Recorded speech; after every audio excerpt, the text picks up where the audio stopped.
Buenos días. Seguimos entonces con nuestra segunda sesión del tema de planificación. Recuerden que en la primera sesión revisamos las diferencias de los conceptos de planificación y un pequeño esquema de etapas de planificación que a veces conviene seguir, pero en la realidad a veces no funciona. Hoy día lo que vamos a revisar tiene que ver con por qué hay que planificar. Entonces tenemos esa pregunta. Tenemos una pregunta y es ¿por qué hay que planificar?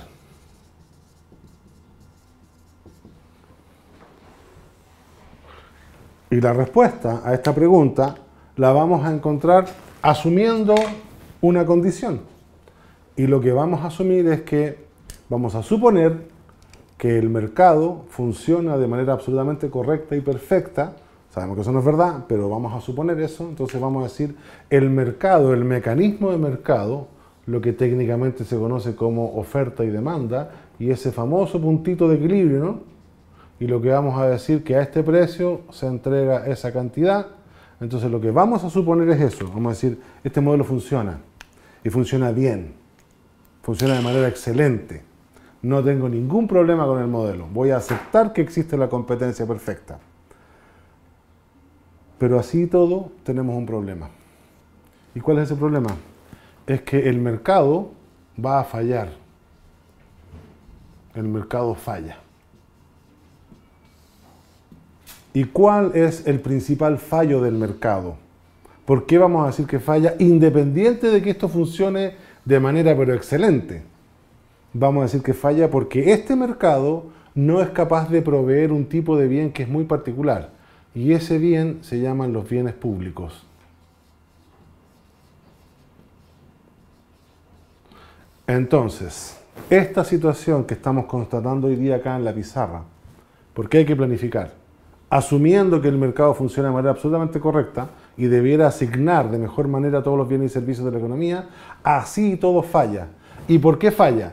Porque este modelo de mercado, de competencia, no va a ser capaz de asignar un tipo de bien muy particular, que se llaman los bienes públicos. Ningún privado va a querer hacer una plaza contra todo su costo, ¿no es cierto?, por nada, por hacerla. No va a poder cobrar por el ingreso, no va a poder tener beneficios de esa plaza de ningún tipo. Entonces, la existencia de bienes públicos hace que el mercado falle, incluso si aceptamos que estamos en competencia perfecta. Entonces, ¿por qué hay que planificar? Porque el mercado falla. ¿Y por qué falla? Porque no es capaz de entregar todos los bienes que la sociedad desea y requiere. ¿Y cuáles son todos esos bienes? Bueno, Coca-Cola será alguna cosa y eso, pero uno particular se llama los bienes públicos. No los va a entregar. Entonces, ¿quién los entrega? Otra gente. ¿Y cuál es esa otra gente? Pues el Estado. Representado de cualquier forma, municipio, Ministerio de Salud, como quieras llamarlo, incluso Carabineros de Chile. ¿Y esos bienes públicos tienen características particulares? Por supuesto que tienen características particulares. Una de las primeras características particulares de un bien público es que existe un concepto que dice que no hay rivalidad en el consumo.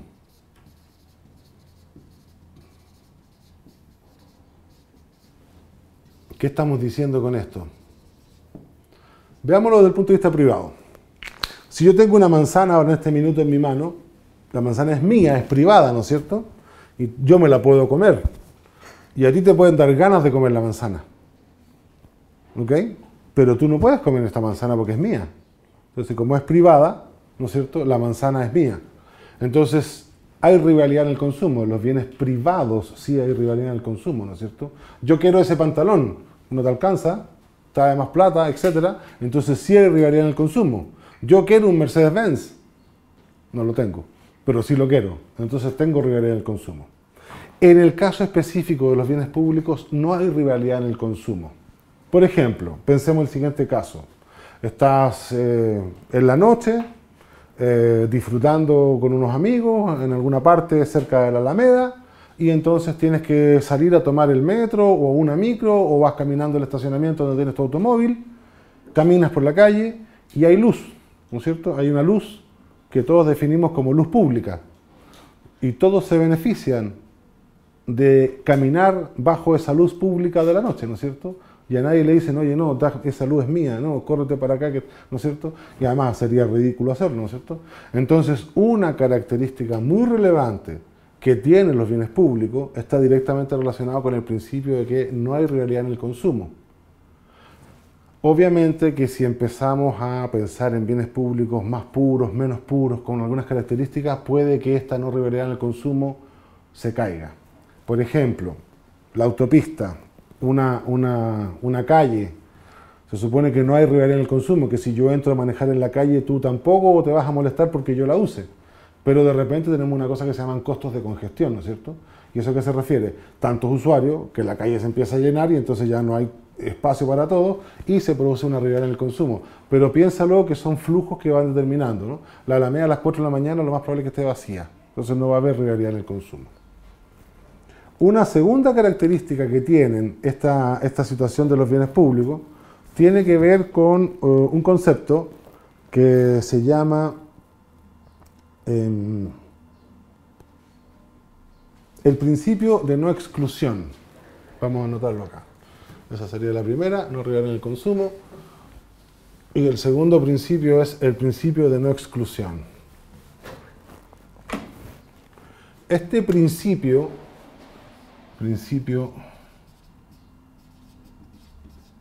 de no exclusión. El principio de no exclusión se refiere a una cosa muy particular. Se pregunta, ¿existe o no existe un mecanismo que me permita excluir gente del consumo de algo? Desde el punto de vista privado, el mecanismo de exclusión es el precio. El precio excluye.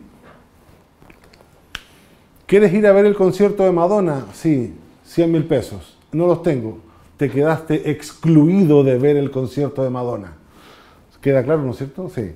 Entonces lo que hay que tener claro es eso. Desde el punto de vista privado, el mecanismo para excluir es el precio. Ahora, desde el punto de vista de los bienes públicos, la idea es que no existan mecanismos de exclusión. O dicho de otra manera, que todos puedan gozar o participar de un tipo de bien público. Por ejemplo, una plaza. ¿No es cierto? Entonces, en una plaza pública, su nombre lo dice, pública, ¿no es cierto? Todos pueden entrar a la plaza pública, ¿no es cierto? Y entonces todos pueden disfrutar de la plaza pública. Ahora, si bien es cierto, existe este principio de no exclusión asociado a la no rivalidad en el consumo, tenemos que señalar que vamos a tener un problema con respecto, por ejemplo, a una plaza. Imaginemos la siguiente situación. Yo soy alcalde de una comuna muy particular, porque es una comuna pequeñita donde estamos todos nosotros, y yo les digo a todos ustedes, vamos a hacer una plaza, pero la plaza vale dinero. Entonces les pido plata a ustedes. Te pido plata a ti, tú me dices ya, te paso 10.000 pesos, le pido plata a la otra persona, me dice te pago, no sé, tanta plata, ¿no es cierto? Y le pido plata a alguien, ¿no es cierto? A Pablo, voy a montar una persona que se llama Pablo. Entonces, Pablo, dame dinero. Y Pablo me dice, no, yo, alcalde, no le voy a pasar dinero porque yo no quiero usar la plaza. Perfecto. Juntamos el dinero, hacemos nuestra plaza, y el día que estamos inaugurando nuestra plaza, aparece Pablo con su señora, con su hija en el coche, ¿no es cierto? Y con un perrito, también disfrutando de la plaza. No lo podemos echar, ¿no es cierto? Bueno, ese es un fenómeno que se provoca en la construcción o en la entrega de los bienes públicos, que tiene un nombre y se llama la no revelación de las preferencias.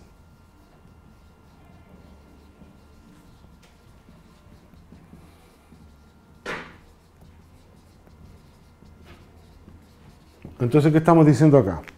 Estamos diciendo que siempre se va a dar, cuando se construye un bien público, una situación que se conoce como la no revelación de las preferencias. Entonces, ¿qué estamos diciendo acá? El ejemplo de Pablo. Queremos hacer entonces una plaza. Perfecto. Yo pido plata como alcalde. Dame plata, tome plata. Construyo la plaza. Vamos a empezar a usar la plaza y resulta que el que no puso dinero, que se llama Pablo, y dijo no quiero poner dinero porque no voy a usar la plaza, está ahí con su familia y la empieza a usar. Ese es un fenómeno muy particular de la construcción de bienes públicos y se llama la no revelación de las preferencias. En el caso específico de Pablo, el nombre técnico para esa conducta se llama el free rider. Este es un nombre inglés que si lo traducimos de manera literal es como el que cabalga gratis. Los españoles lo han traducido como el polizón, ¿no? El que se sube y no paga. En Chile podríamos decir que es el que pega en la pera, ¿no es cierto? Algo así, ¿no? Como aquella persona que es un fresco, que no quiere pagar por usar algo y como es público va y lo usa, ¿no es cierto? Para eliminar el tema de la no revelación de las preferencias y el problema del free rider, ¿qué hace el aparato del Estado? A todos nos cobra impuestos. No sé si por igual, pero a todos nos cobra impuestos. Y con esa plata de los impuestos, ¿qué hace? Construye esta cosa de bienes públicos, ¿no es cierto? Que también puede ser bienes o servicios públicos. Esto es el primer fallo de mercado. Es decir, ¿por qué hay que planificar? Bueno, hay que planificar porque si yo considero que el mercado funciona de manera óptima y perfecta, así y todo va a fallar. ¿Y por qué va a fallar? Porque ese mercado no va a ser capaz de entregar un tipo de bienes que son muy particulares y específicos. ¿Y cuáles son esos bienes? Los bienes públicos. Tienen tres características. Sí, no hay rivalidad en el consumo, existe un principio de no exclusión, o sea, la idea es que no te excluyan por usarlo. Y tercero, existe un fenómeno que se llama la no revelación de las preferencias, que dentro de ese fenómeno encontramos una conducta que se llama la conducta del free rider o de esta persona que se aprovecha. ¿Existen free riders? Siempre van a existir free riders. ¿En qué parte? En todo el accionar de la política social y la política pública. Siempre queremos no pagar y usar. ¿Ok? Así que no condenemos solamente a Pablo, que fue el que quiso usar la plaza sin querer pagar. Revisemos nuestra conducta y nos vamos a dar cuenta que muchas veces actuamos como free rider, incluso sin quererlo. Este es el primer fallo de mercado. A continuación vamos a revisar un segundo fallo de mercado. Este segundo fallo de mercado que vamos a revisar tiene una característica muy distinta en relación a la situación de los bienes públicos. En el caso de los bienes públicos, el privado no quiere proveerte el bien público. Pero en este segundo fallo de mercado que vamos a ver, el privado sí se interesa en proveer los bienes públicos. Pero sucede una situación muy particular con los beneficios o los costos. Este segundo fallo de mercado se llaman externalidades.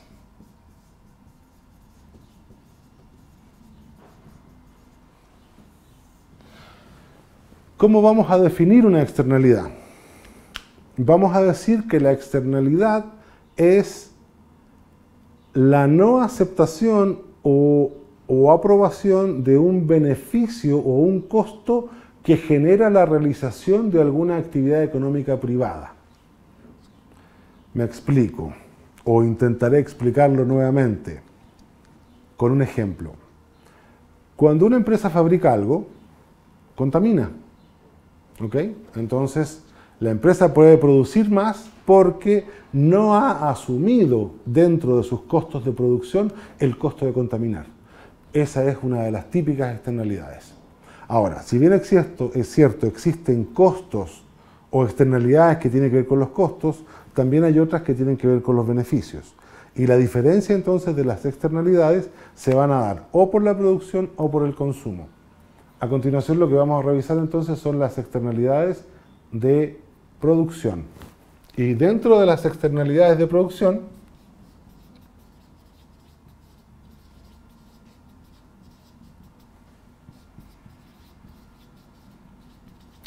hay unas que son positivas y otras que son negativas. El truco de entender la externalidad está en decir lo siguiente: cuando hace una externalidad de producción, siempre me tengo que preocupar de los costos. Esa es la variable que me va a llevar a determinar el tipo de externalidad en la cual estoy trabajando. Entonces, veamos qué va a ser una externalidad de producción positiva. Y le dice textualmente, dice, el costo privado de producir es mayor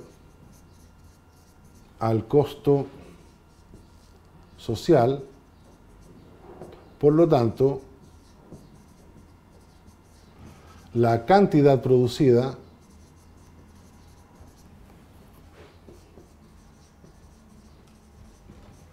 es menor. Voy a escribir de nuevo menor porque salió volando el... Es menor a la socialmente óptima.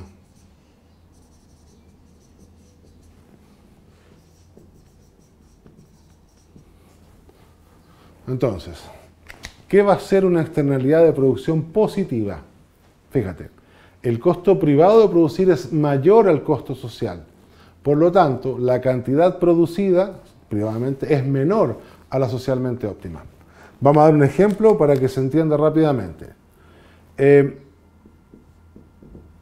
Si uno piensa en la investigación científica, la investigación que tiene que ver con gastar mucho dinero en chips, en cosas electrónicas o en biotecnología aplicada, esa investigación es cara.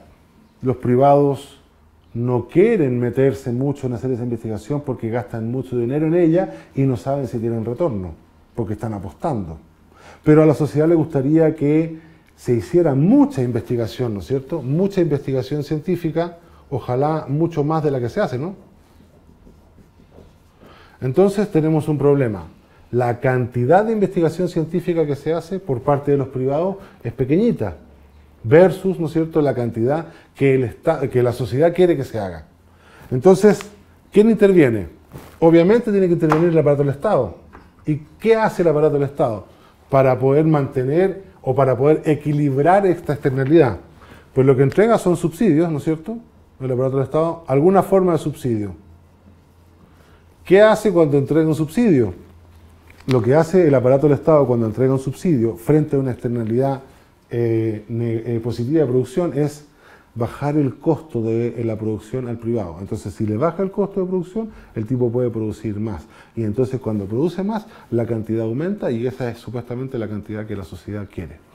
Veamos esto en un ejemplo con un gráfico.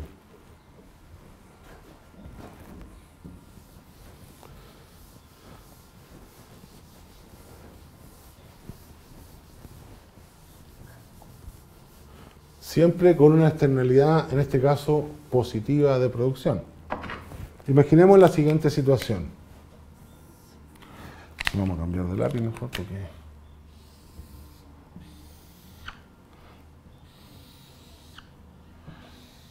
Si esta fuera una situación de mercado que demuestra la cantidad que se produce, esa es la cantidad que se produce de investigación científica, ¿no es cierto? Esta sería nuestra cantidad de investigación científica. Queremos que se produzca más investigación. Hay que aumentar la cantidad. ¿Les parece acá? Eso sería un aumento de la cantidad. Ok. Veamos cómo hacemos el aumento de la cantidad. Pero ojo, tenemos que tener claro algo. Si estamos trabajando con la variable producción, básicamente estamos trabajando con la variable costos. Y si estamos trabajando entonces con costos, tenemos que darnos cuenta que la única que funciona con costos es la curva de oferta. Por tal motivo, lo que yo tengo que hacer en este gráfico es mover la curva de oferta de alguna manera que aumente la cantidad. Si yo quiero que la cantidad aumente hasta acá, esta es la curva de demanda, no la toco, esta es la curva de oferta, yo lo que tengo que hacer entonces es mover esta curva de oferta hasta acá. Cuando yo desplazo esta curva de oferta desde esta posición a esta posición, técnicamente lo que se dice es que creció la oferta.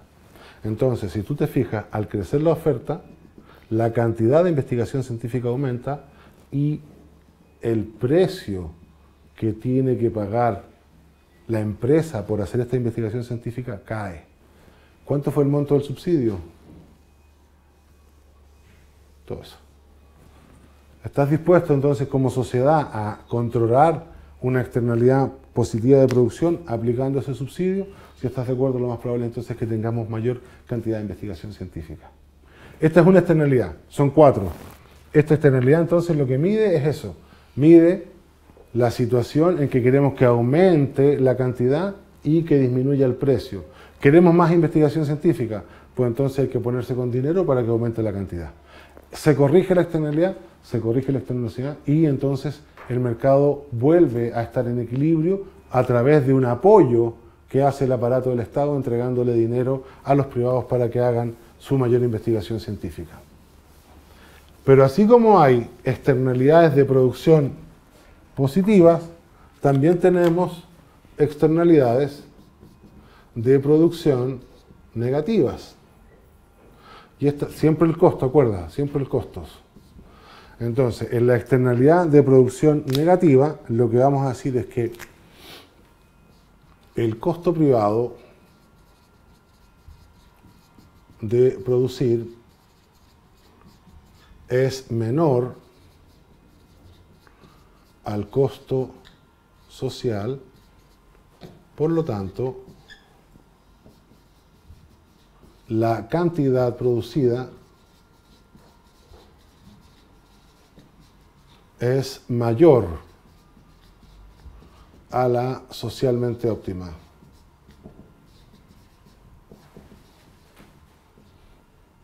El típico ejemplo, y esta es la externalidad más famosa de todas, tiene que ver con el tema de la contaminación. Una industria que produce sartenes hace no tengo idea, una tremenda cantidad de sartenes, ¿no es cierto? ¿Y por qué hace esa tremenda cantidad de sartenes? Porque no incluye un costo en su proceso de producción. ¿Y cuál es el costo que no incluye y nos lo convida a todos? Es el costo de la contaminación. Entonces, ¿qué hace el aparato del Estado para regular esta externalidad? Pues muy simple, le cobra impuestos o cualquier tipo de instrumento que en el fondo logre que la empresa adquiera entonces ese costo sobre la contaminación. Le pide un plan de contaminación especial, que le coloquen unas mallas especiales a las chimeneas que emiten, ¿no es cierto?, el contaminante hacia el aire, etcétera. Cualquier tipo de instrumento que logre regular, que en el fondo lo que hace es aumenta el costo de la empresa en términos de su producción, y entonces ya producir ya no es al menor costo, ¿okay? No va a poder producir al menor costo, entonces la cantidad producida no va a ser mayor a la que la sociedad necesita. Veámoslo a través entonces de un gráfico, porque a veces queda mejor expresado de manera gráfica.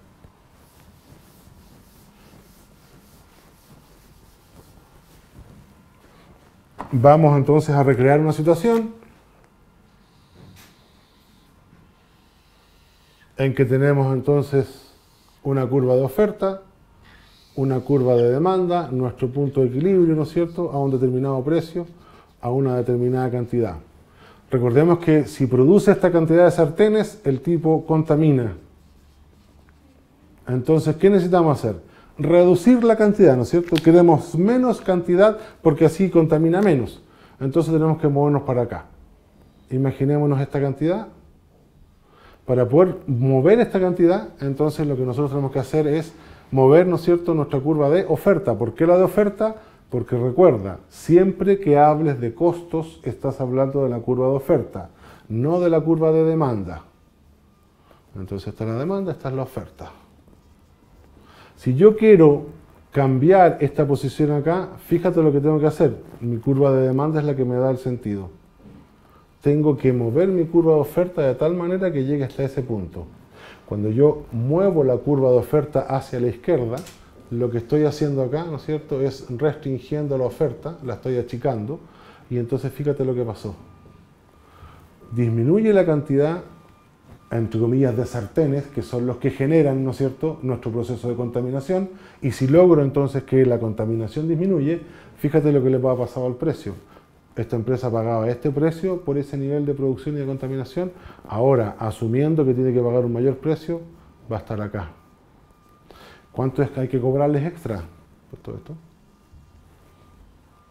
Entonces, este gráfico lo que nos demuestra es que el aparato del Estado, a través de colocar impuestos, gravámenes o algún tipo de restricción a esta empresa para que no contamine, lo que hace entonces es que logra disminuir la cantidad y corrige nuevamente la externalidad, y entonces se puede vivir relativamente feliz, ¿no es cierto?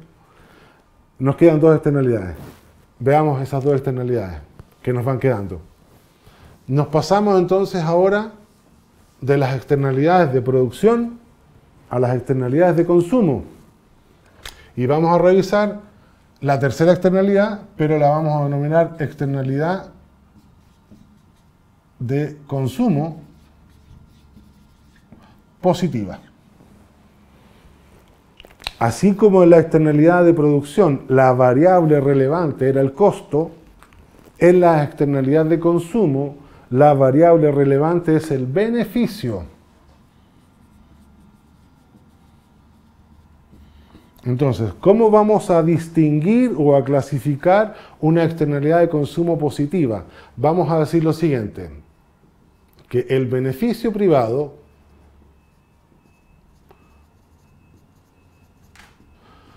de consumir es menor al beneficio social. Por lo tanto, puedo poner 3 puntitos, por lo tanto, ¿no es cierto? Es más fácil, ¿no es cierto? Por lo tanto, eso significa por lo tanto, ¿no es cierto?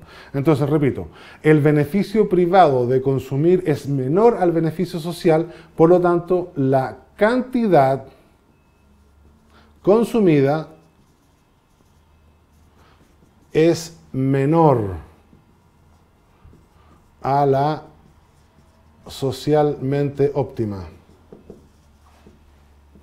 Suena como un poco extraño esto, ¿no es cierto?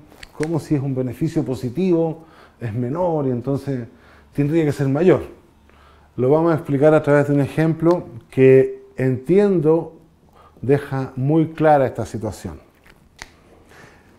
Cuando es invierno, o un poquito antes del invierno, y yo voy de manera personal a una farmacia y me compro un antigripal o una vacuna antigripal, que creo que valen como 7.000 o 12.000 pesos, por ahí valen.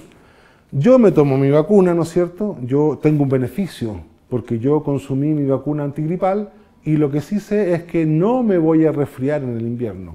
No me va a dar gripe ni nada de esas cosas. Pero ¿qué quiere la sociedad?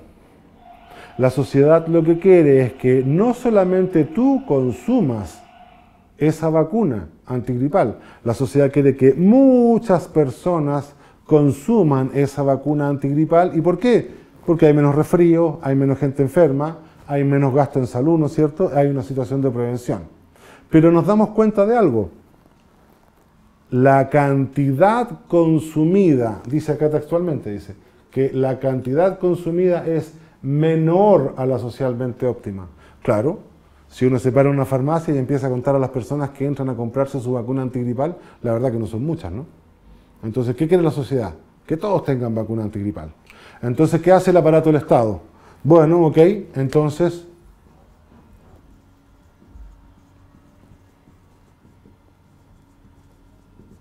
se gasta dinero, que es una forma de subsidio.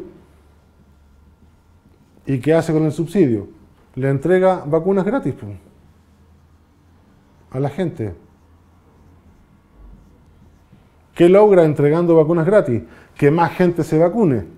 Si logro que haya más gente vacunada, entonces conseguí mi objetivo de eliminar o de corregir esta externalidad de consumo positiva.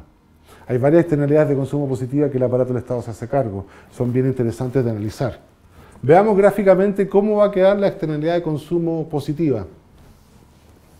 Recuerden que lo que queremos es que aumente la cantidad de personas vacunadas, ¿no es cierto? Entonces, ¿qué va a pasar acá? Tenemos una situación inicial, ¿no es cierto? En que tenemos un punto acá de equilibrio. Y este punto de equilibrio nos indica que esa es la cantidad de vacunas que tiene hoy día la gente. Pero nosotros sabemos que son pocas. Queremos más vacunas, ¿no es cierto? La única forma de aumentar las vacunas es que estén por acá, ¿no es cierto? ¿Les parece que esa sea una cantidad? Claro, porque ahí aumenta la cantidad de vacunas consumidas. Pero tenemos una situación complicada, o no sé qué tan complicada, pero resulta que ahora estamos trabajando con una externalidad que se llama de consumo, ¿no es cierto? Externalidad de consumo. Y cuando hablamos de consumo, estamos hablando básicamente de beneficio. Y cuando hablamos de beneficio, nos estamos fijando en la curva de demanda. porque la demanda es el que consume, ¿no es cierto? Entonces, lo que tengo que hacer yo ahora es generar un movimiento de las curvas para que aumente la cantidad de vacunas. Pero la cantidad que tengo que mover para que llegue acá, ¿no es cierto?, no es la curva de oferta, sino que ahora es la curva de demanda. Esta es la oferta. Esta va a quedar fija, entonces lo que yo necesito es que esto haga esto. Y entonces, ¿qué tomo? Tomo esta curva que es de demanda y la desplazo hacia arriba y la pongo acá. ¿No es cierto? Sería la demanda nueva. Demanda 1, esto sería 0. Para lograr esto, entonces, este nuevo punto de equilibrio, voy a tener que entregar ese precio. Entonces la pregunta es, ¿cuánto le cuesta al Estado aumentar la cantidad de vacunas gripales para eliminar o corregir esta externalidad de consumo positiva? Pues esto de acá, que sería el monto del subsidio a entregar para que la gente se vacune. La verdad que el aparato del Estado no te entrega la plata, ¿no es cierto?, sino que le pasa más plata al Ministerio de Salud y hacen campañas de prevención, ¿no es cierto? Pero la pregunta es, ¿de dónde sale esa plata? Pues de tus impuestos. Así que ojo con eso. Y la última externalidad, y con esto cerramos esta primera parte, tiene que ver con una externalidad de consumo, pero va a ser negativa. Entonces vamos a poner acá externalidad de consumo negativa. Recuerda que la variable es el beneficio. Entonces lo que vamos a decir acá es lo siguiente. Vamos a decir que el beneficio privado de consumir es mayor al beneficio social. Por lo tanto, la cantidad consumida es mayor a la socialmente óptima. El típico ejemplo de una externalidad de consumo negativa está relacionado con la gente que fuma cigarrillos o el alcohol.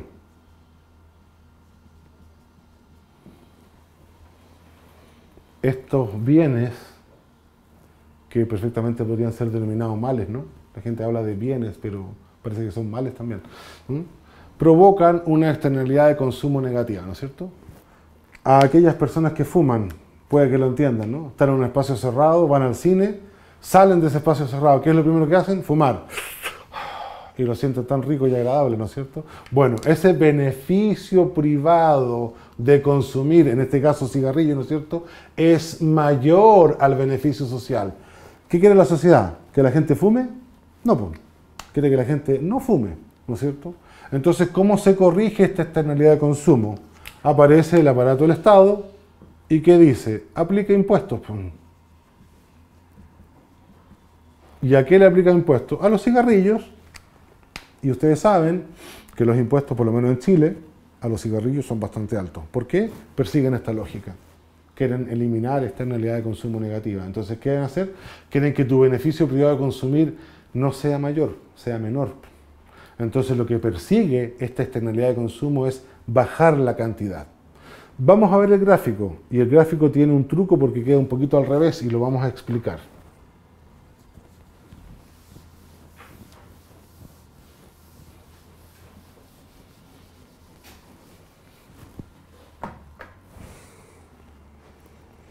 Veamos nuestro gráfico de una externalidad negativa de consumo. Esta sería el precio, ¿no es cierto? Esta sería la cantidad.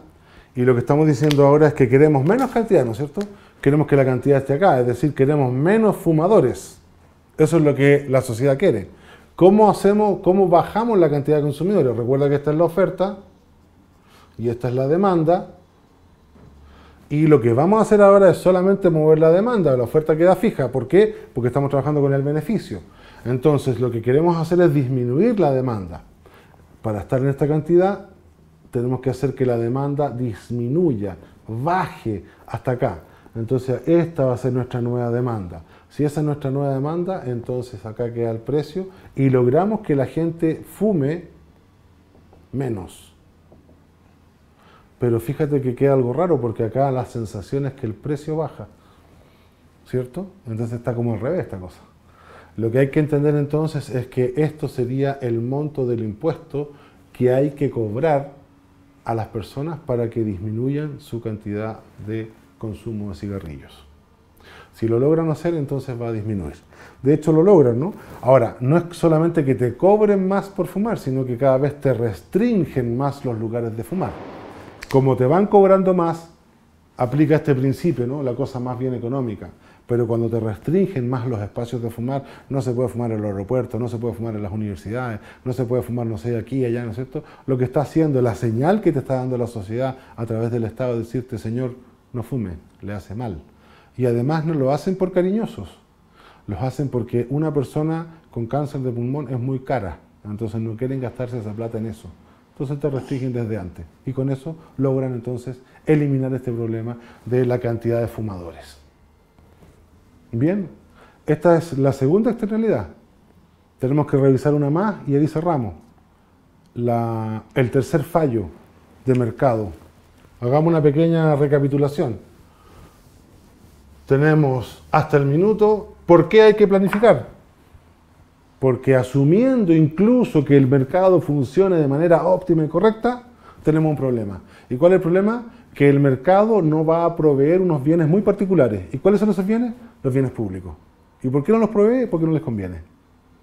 Entonces, ¿quién provee los bienes públicos? El Estado, a través de cualquiera de sus instituciones, presidencia, gobierno, da lo mismo. No estamos discutiendo eso hoy día. Pero entonces, ¿por qué hay que planificar? Porque el mercado, a pesar de que funcione bien, no va a proveer estos bienes que son los bienes públicos, que tienen las tres características que vimos, ¿no es cierto? No rivalidad en el consumo, mecanismo de exclusión, que en el caso privado es el precio, y no revelación de las preferencias con el problema del free rider, que es nuestro amigo Pablo, que se metió solito a caminar por la plaza que no tenía derecho supuestamente. Ese es un fallo de mercado y es muy importante. Segundo fallo de mercado, las externalidades. ¿Qué son estas externalidades? Recuerda, es la no apropiación de esta diferencia que se provoca en los costos o en los beneficios cuando se genera una actividad económica. Las hemos visto, hay de producción y de consumo, positivas y negativas. Se supone que está la explicación técnica y además está la explicación económica a través de los gráficos. La tercera falla de mercado, y el mercado vuelve a fallar. La tercera falla de mercado es la existencia de monopolios naturales. Y acá el monopolio tiene apellido, natural. Se supone que el mercado debe funcionar en condiciones de competencia. Existen algunas acciones que va a realizar el mercado que no las puede hacer en competencia, porque sería tan costoso hacerla en competencia que el único mecanismo que soporta es un monopolio natural. Por ejemplo, cuando usted abre la llave del agua en su casa, usted tiene un proveedor de agua, no sé cuál será, Aguas Cordillera, Agua Andina, Río Maipo, no tengo idea cuál. Pero entonces usted decide no comprarle agua a Río Maipo. Y usted cierra la cañería y dice, quiero que Aguas Andina entonces vuelva a tirar todo un sistema de cañería desde, no tengo idea, hasta mi casa. El costo de generar competencia para que usted decida en su casa qué llave abrir, si la de Aguas Andina o la de Río Maipo, sería tan elevado que ninguna de las dos empresas van a querer entrar a ese mercado. Entonces, ¿cuál es la respuesta económica? Dice, ok, nos enfrentamos en este caso a una cosa que se llama técnicamente un monopolio natural. Y los monopolios naturales alcanzan solamente para un proveedor, un solo proveedor. Por lo general fue el Estado, después vendió las empresas por otro problema, pero alcanza para un solo proveedor.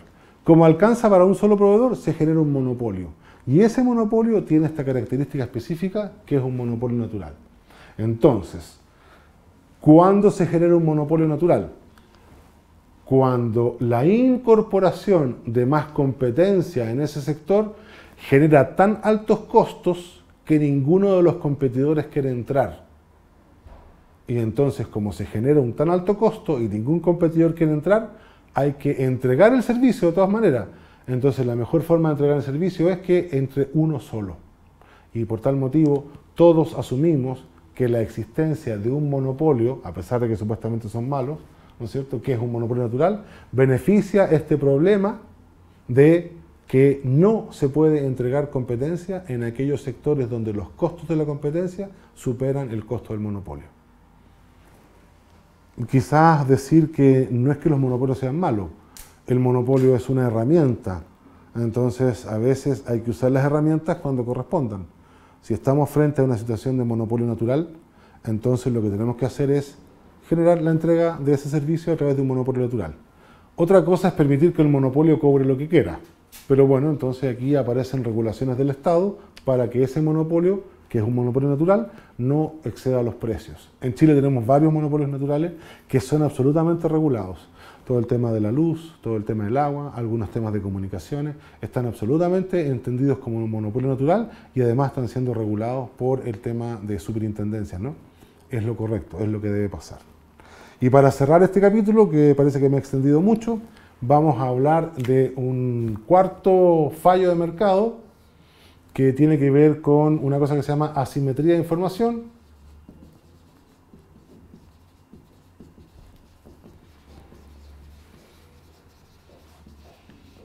Uno de los supuestos básicos del modelo de competencia perfecta dice que todos los actores del mercado manejan el mismo o similar nivel de información. Eso sabemos que no es tan así, ¿no es cierto?